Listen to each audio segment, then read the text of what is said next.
This is the Loaded Radio Podcast. All right, hey, it's Scott Penfold, and this is another edition of the Loaded Radio Podcast, and it is great to be back with you again this week for an all-new episode. And this week, I'm going to be talking with longtime Tesla guitarist, founding member of Tesla, Frank Hannon, as Tesla celebrating 36 years of entertaining audiences around the world with a residency that they're doing in Las Vegas, Nevada at the House of Blues, the Mandalay Bay, which commenced on Friday, March 17th. They've just announced 5 more dates to take place in the fall as well due to the overwhelming response in sales for tickets. So very cool for fans of Tesla and for the band themselves. And as well, they've got the new live album called Time to Rock, which is going to be arriving this summer, which was recorded at the Full Throttle Saloon in Sturgis.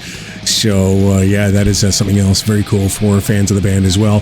So, no exact release date as of yet, but it will be arriving at some point this summer. You can expect some extra stuff on there, too. So, we'll be talking to Frank in just a couple of seconds, but as well in the second portion of the podcast, I'm going to be joined by Jules from Loaded Radio. We're going to discuss Rolling Stone's recent list of the 100 best metal songs of all time. We're not going to go over all 100, though. We're just going to go over the top 20. But, yeah, stick around if you wanted to check that out, as we'll go over the top 20 bands in Rolling Stone's big 100 list of the greatest metal songs of all time. And I guess give our nays or yays on things there, too. So, by all means, stick around for that after we talk with Frank Hannon. If you're listening to the podcast via YouTube, by all means, please give us a thumbs up and follow the channel for all your updates, weekly podcasts, weekly features, and all that fun stuff. Or if you're listening to us via Spotify, Deezer, Apple Podcasts, Google Podcasts, Loaded Radio app, loadedradio.com, or wherever you get your podcasts, and just sit back and chill out and enjoy the show. Okay, joining us right now, though, he is the longtime guitar player, and we're talking a regional member, man, one of the founding members of the band Tesla. And I was mentioning they've got the residency going on at the House of Blues in Las Vegas right now, and they've got a second leg, but they're going to come back and do that in the fall.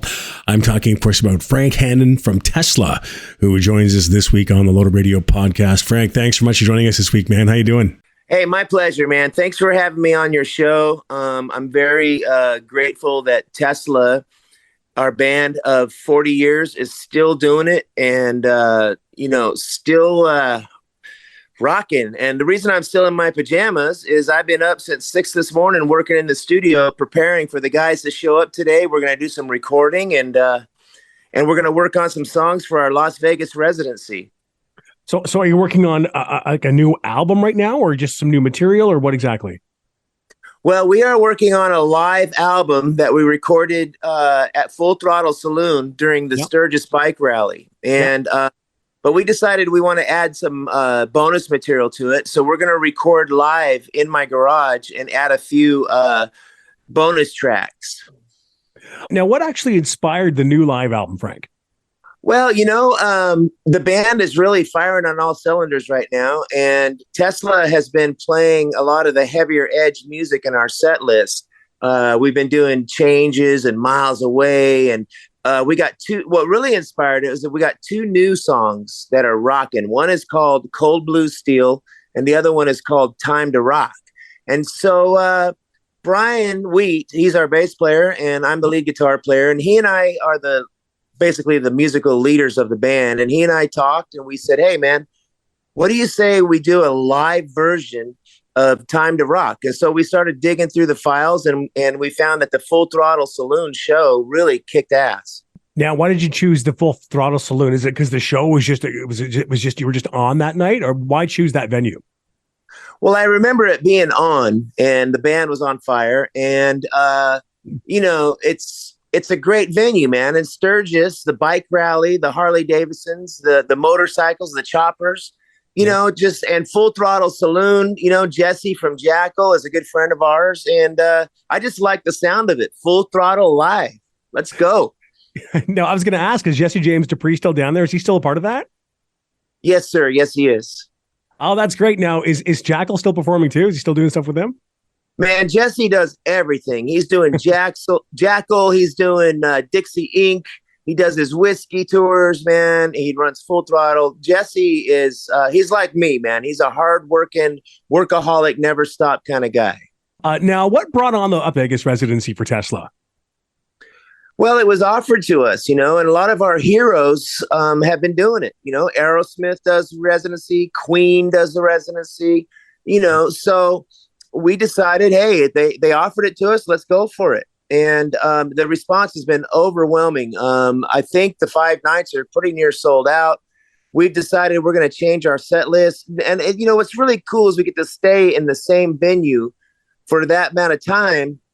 We can really practice and work on some different songs and don't have to worry about getting on a bus. Yeah, and it's a great venue, too. I've seen a lot of shows there, and it's going to be cool seeing Tesla there in that kind of environment. I think it's going to be great.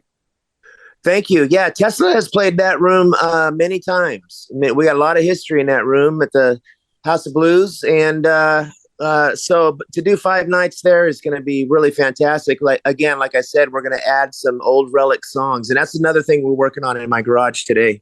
Back in 2016, you guys released Mechanical Resonance, live in celebration of the album's 30th anniversary.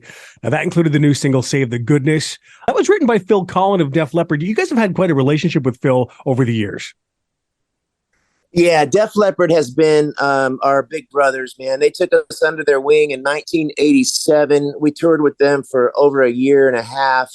I mean, we would go out on long runs. We'd go to Europe for 3 months and open for them. And they've always just treated us so well. And we went through a phase there in 2016 and 17 where we wanted to try something very different and let somebody write songs with us and collaborate.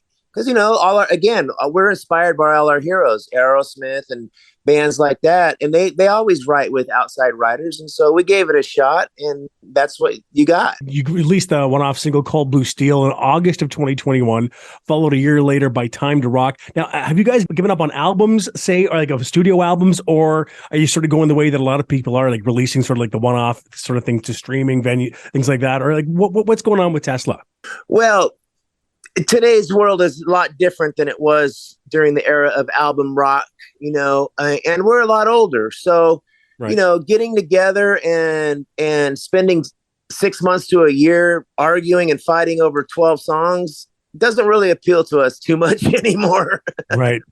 We've got enough material now where we got to try to cram it in 90 minutes. And so the set list is very limited. So people don't realize how hard it is to write and record 12 songs albums, that's the amount of songs we would put on an album. So at this point right now, I'm never going to say never again, but at our age and after 40 years of making albums, we're really having a lot more fun just living in the moment and creating a new song and putting it out there. Because it takes a long time to try to make an album, especially with how we are today. Looking at the group as a collective, aside from the addition of Dave Rude in 2006, you guys remained together as a unit essentially since Brian came in like in 81. Now, aside from like a 4-year break in the 90s, how have you found continuously working with this group of people? I mean, there must be a closeness there. Yeah, we've, Tesla has, Brian Wheat and I have known each other since, high school, and our personalities work really well together. We've always been survivors. We're from South Sacramento, which is unusual for a band to make it and do what we did from South Sacramento. It was pretty much the ghetto, and so we appreciate every freaking moment we've got doing what we do. And Brian and I are the nucleus of it.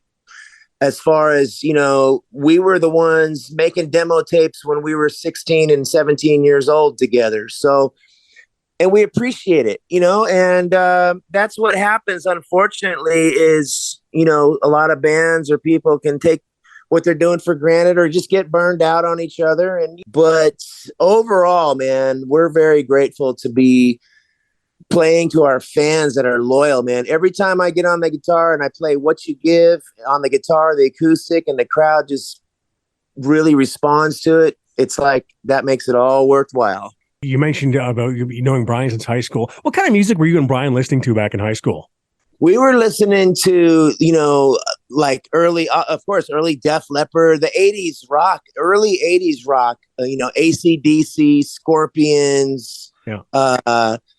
the British rock Iron Maiden came out at the time, Right. 1982, Ozzy, Randy Rhoads was a huge influence. And of course, Van Halen. So we were covering a lot of that stuff, but before that, when I was a kid, I was really influenced by, country music and John Denver and Creedence Clearwater Revival and, Southern rock, Leonard Skinner, Rolling Stones were a big one for me. And of course, Jimi Hendrix. But then when I got older and Brian and I were jamming, playing parties in the 80s and the 1982, it was all the metal, early metal rock stuff. You know what? The cool thing is with Tesla too is that, it is that straight ahead sort of, hit you in the face rock and roll, but there is a bit of a Southern element to it. So I think you can sort of hear that influence within Tesla. Definitely. And Jeff Keith, our singer, is a huge Ronnie Van Zant fan, and the simplicity of Ronnie's heartfelt lyrics. And by the way, we just lost Gary Rosington, who's one of my all-time favorite guitar players, man. I mean, he just plays with so much feeling, and the songs that he writes are just so simple but great. So God bless Gary Rosington. And that's a big influence on us. And then the other influence is Creedence Clearwater Revival. The first song I ever learned was Proud Mary and Down on the Corner. And I played those in my 6th grade elementary school when I was a kid. So really influenced by that. And Creedence Clearwater. John Fogerty is like one of my all-time favorites. Did you ever have a chance to meet Gary Rosington?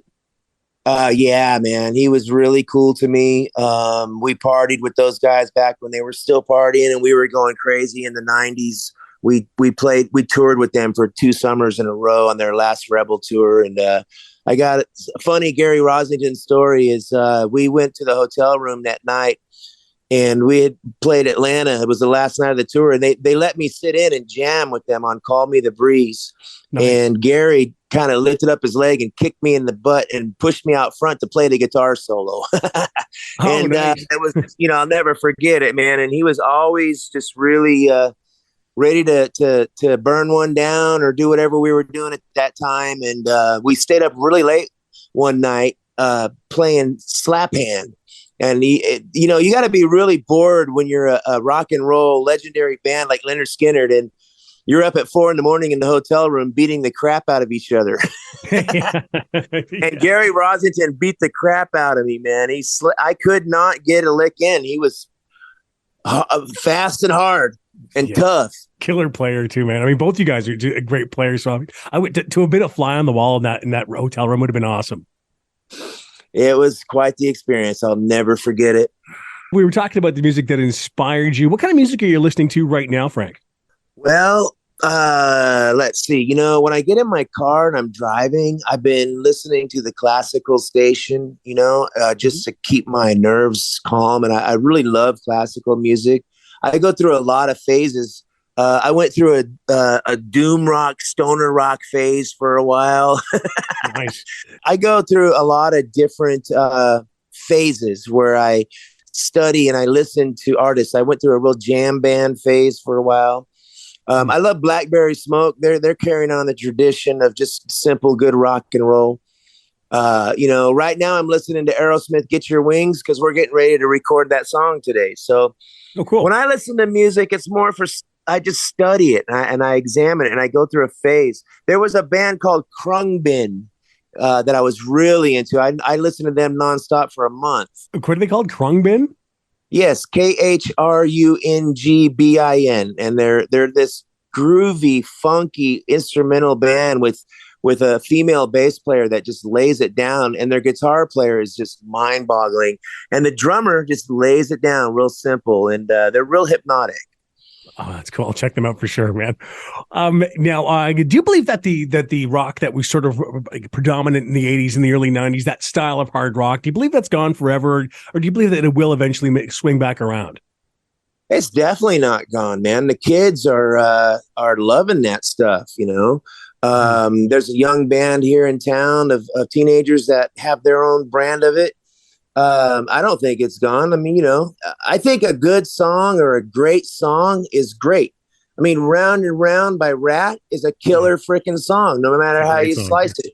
Photograph by Def Leppard is a killer song. So it all just comes down to the songs. I don't care if it's from the 80s, the 90s, the 70s, the 50s. Don't matter. Getting back to Tesla, I mean, I know that I was introduced to Tesla with the song like Little Susie. Little Susie's on the Up to this day. And it's one of those songs that where I've heard it countless times, but I can't get sick of that tune. You are being the one that's played it so many times. Is there any songs, like, do you ever get sick of playing like, Love Song or Little Susie or any of those tunes? Or is it something that you still love doing? Well, over the course of the past 30 years, there's been times where I got burnt out on Little Susie or, Signs or whatever the hits were that we didn't write. Those are cover tunes. And so, it's easy to take them for granted. But like I said, man, at the point now where we're at, we survived COVID. We've survived 40 years of ups and downs. I'll play any of them songs and I love them every night. That's awesome, Frank. So when people come to this show in Vegas, what can they expect to see at the House of Blues when they go and see Tesla? They're going to see and hear 100% live, warts and all, man. Raspy vocals, crunchy guitars, and, maybe some mistakes here and there because, like I said, we're going to dig deep and pull out some songs we haven't played in a long time. Awesome. Frank, thank you so much for taking the time today, man. It's awesome talking to you. This has been a real honor, man. I can't wait to see you guys in Vegas. All right, Scott. Thank you, man. We'll see you there. There he is. There's Frank Hannon from Tesla. Don't forget the new live album called Time to Rock is going to be arriving this summer at some point. And as well, those dates for the Las Vegas Residency can be found online and as well at loadedradio.com. As there is, if you didn't get there this time, don't worry. They're going to be swinging back around in the fall of 2023. All right, it is the Loaded Radio podcast, and how you doing? It is Scott Penfold being joined by Jules this week. I wanted to really go over this here, the Rolling Stone releasing their top 100 heavy metal songs of all time. I wanted to go over the top 20 with you. Yeah, there's no time for top 100 right now. All 100, that would take a bit of time.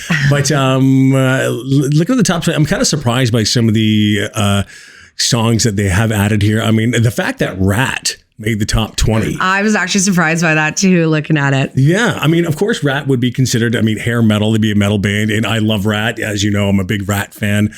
Johnny Root from Loader Radio, a big, huge Rat fan, of course. But yeah, coming in at number 20, Round and Round by Rat.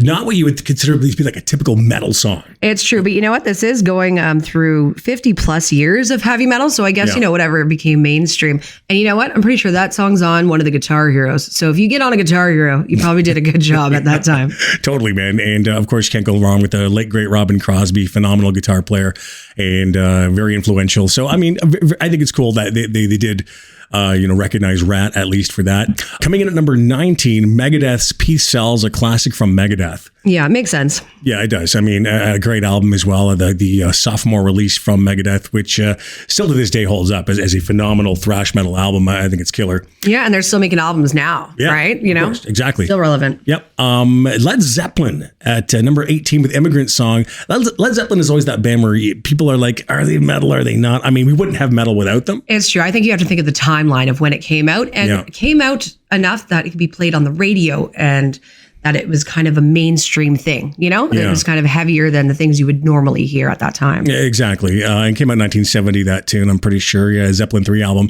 Number 17, AC/DC's Back in Black. Obviously. And again, AC/DC, yes, without question, they are a metal band.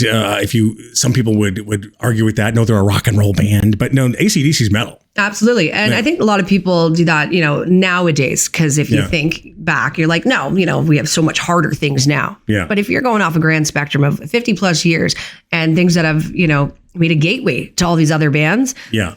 Then definitely AC/DC has to be on the... Without question, man. At number 16, the Iron Maiden classic, Hallowed Be Thy Name. And of course, Iron Maiden's going to be there. Those guys finally up to be inducted into the Rock and Roll Hall of Fame this year. They could have been inducted like 20 years ago, dude. Yeah, I know. I know, right? But hey, Madonna's in there. Oh, perfect. And Carly Simon. But do they have a documentary called Heavy Metal Parking Lot? No, they don't. Then there you go. Which is a great documentary. It's the best. And it's like 17 minutes long. and you can just watch it on YouTube if you haven't seen it. Phenomenal. Here's the top 15. Slayer at number 15 with Angel of Death. Of course, man. I mean, it's Slayer. Angel of Death's going to be in there. 14, a classic from Rainbow, Stargazer. Love that, man. Love the classic Rainbow. A great band, of course. Richie Blackmore, killer guitar player. Ronnie James Dio, of course, who was in that band. Just a great track, and certainly belongs in there.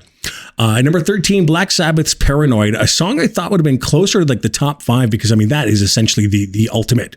Absolutely. But as we get closer to the top of the list, there's more Black Sabbath to come. Yeah, definitely there is. Number 12, Living Colour's Cult of Personality, dude. You know what? We love this song. Yeah, though. Huge, dude. It's a wicked song. It's the best. And you know what? It's just, I don't know. I think it makes sense being in the top 20 for when it came out, and the diversity for when it came out as well, and how great these musicians are. And it's a banger of a tune. It is, man. It came out in 89. I'm a big Vernon Reid fan. So yeah, I'm really happy to see that made number 12. Number 11, Metallica's One off of Injustice for All. Yeah, I mean, it's Metallica's One. I mean, you can't really say much else of that. Top 10, here we go. Iron Maiden, Run to the Hills. Yeah, I expected to see that there. Yeah, me too. And I love that song. I love covering that song too. Yeah. Sounds of fun. Number 9, Dio's Holy Diver. Yes, without question. I mean, the late great Ronnie James Dio.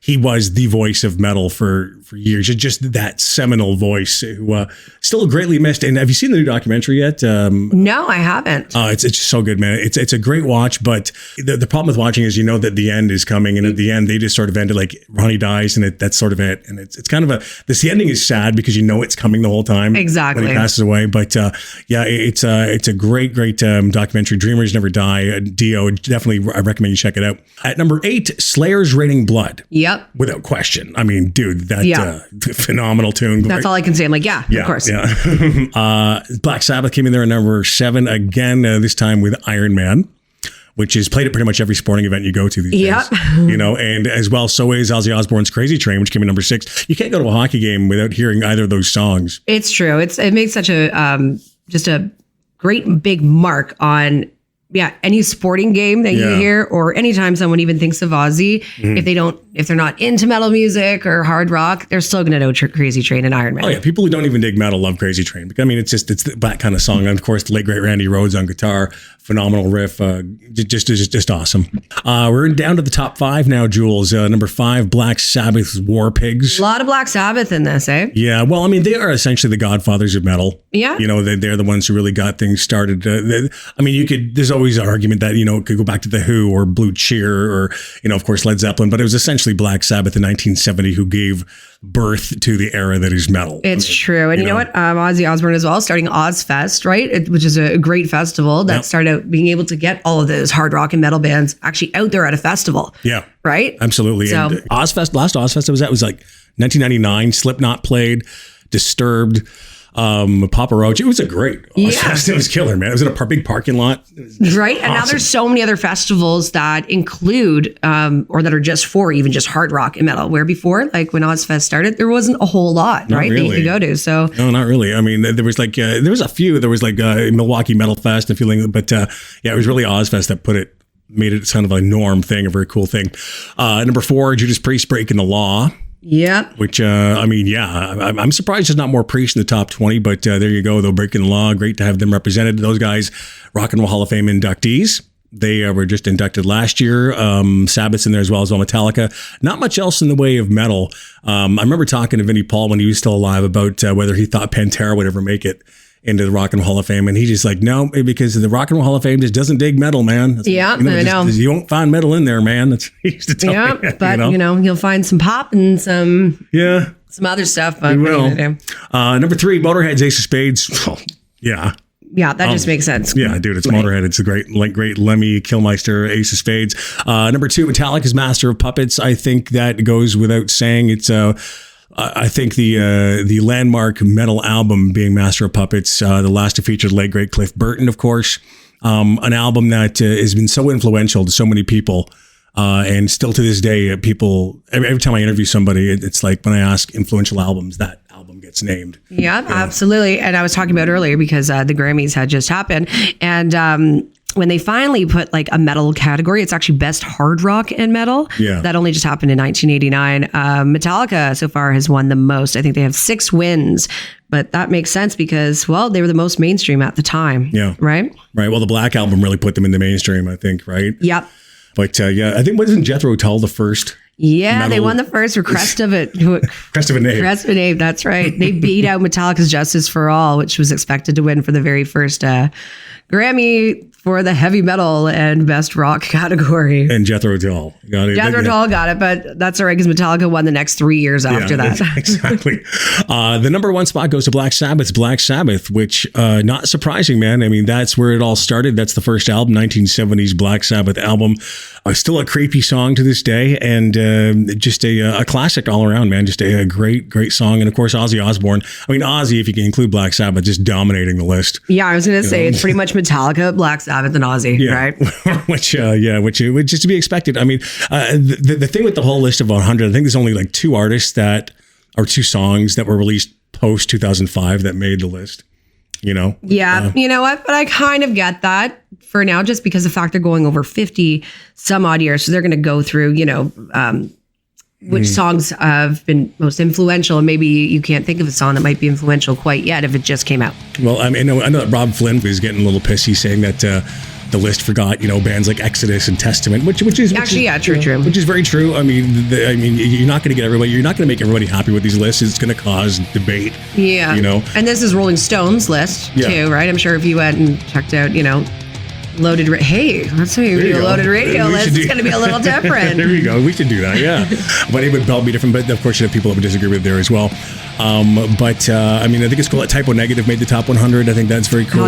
With Black number 1. So some other very cool mentions in the list. You can check it out for yourself. LoadedRadio.com. We have the top 20. But of course, if you want to check out the whole list, it's at RollingStone.com for the top 100 metal songs of all time. So pretty ballsy list, I'd say. Yeah, that's right. But later in the list, there is some System of a Down, Pantera, like Machine Head and Deftones in there. But, they're a little bit later on the list. Of course. But they're still in there. Yes. So that's all right. It makes my heart happy. Don't forget, you can check out Loaded Radio Podcast every week. Get it wherever you get your podcasts or at loadedradio.com or via the Loaded Radio app, which is free to download. Don't forget to, as well, check out loadedradio.com for all your hard rock and metal news, updated constantly and daily. That's right there for you. And am I forgetting anything, Jules? No, but you can also check out the schedule there because there is tons of different shows. We've got like our top Evil 13, and there is our classic rewind shows, and of course the podcast. So you can check that all out on loadedradio.com. So for Jules and myself and for everybody else at Loaded Radio, we will talk to you again next week on an all-new edition of the Loaded Radio Podcast.